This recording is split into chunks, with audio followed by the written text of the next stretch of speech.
all the lessons that I've made about improvising on the guitar have encouraged you to spend a lot of time jamming, either along with other musicians or against backing tracks. But it's important to understand that there are some key differences between just jamming over a particular chord progression and delivering a great guitar solo.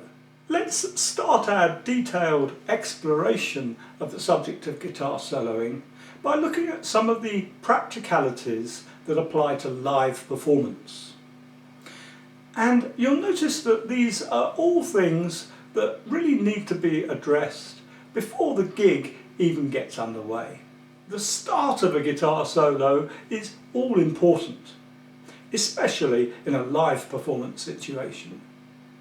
You want to let your audience know in no uncertain terms that it's you that is now taking centre stage.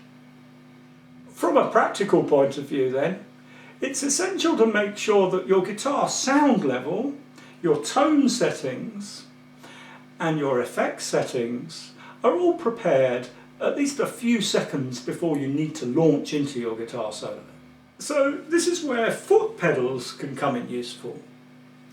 Supposing, for example, I'm playing a typical blues gig in a pub or club setting using just my amp without any extra effects units or anything, as I normally would be, to be honest. At the sound check stage, I would have spent a bit of time setting up the separate channels on my amp to prepare for the first couple of solos that I know I'm likely to play. So I have my normal channel set up for rhythm playing.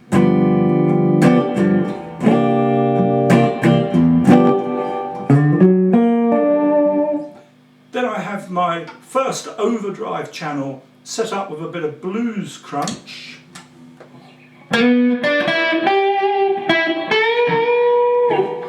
And my second overdrive channel with sort of maximum sustain.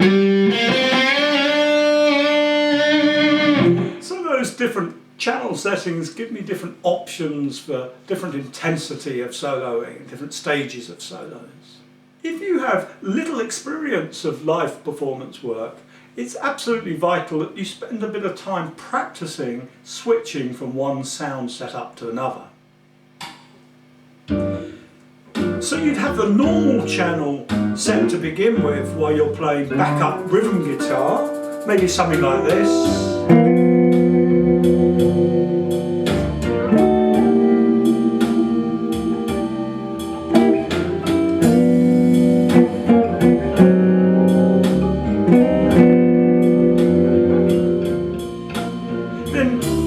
As you're approaching your solo cue,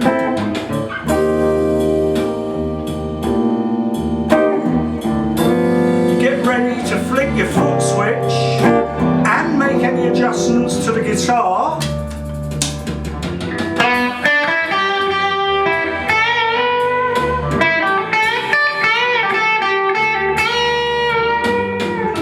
All in good time to make that entry into your solo.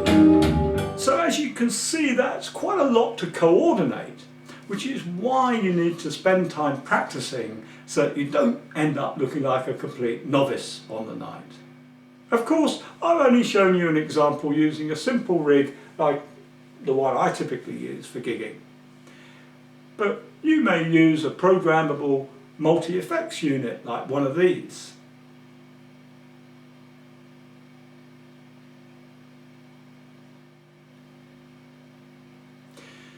But the same principle applies.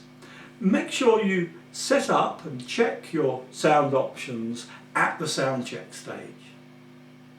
Just because everything sounded fine when you were practicing at home doesn't mean that you have things set right for the actual space that you're doing the live performance in. And you also have to take into account that the acoustics of a venue vary significantly as it fills up with people.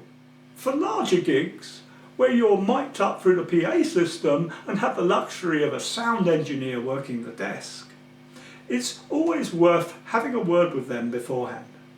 I usually ask them if it's okay for me to give them a nod just before I'm going to launch into a solo, so that they're ready to crank up my sound level if needed. And for larger audiences, larger halls, and especially when playing in the open air, it's absolutely essential to have someone controlling your level out front, because it's virtually impossible to monitor it successfully from on stage. So those are a few practical things to consider about upfront preparation. And these make all the difference between whether your solo is going to be something that's remembered as the main event of the night, or something that nobody even notices takes place. In the next lesson, we'll discuss some of the timing and phrasing elements of making an effective entry into your solo. Doing this in a way that grabs the audience's attention and gets your solo off to the very best start. If you enjoyed this little lesson, please click on the like button if there is one, or leave a comment, and do feel free to share the video with your friends. And if you'd like to gain access to all our guitar teaching materials, please visit the Secret Guitar Teacher site and take a free look round at what we have available there. See you again soon.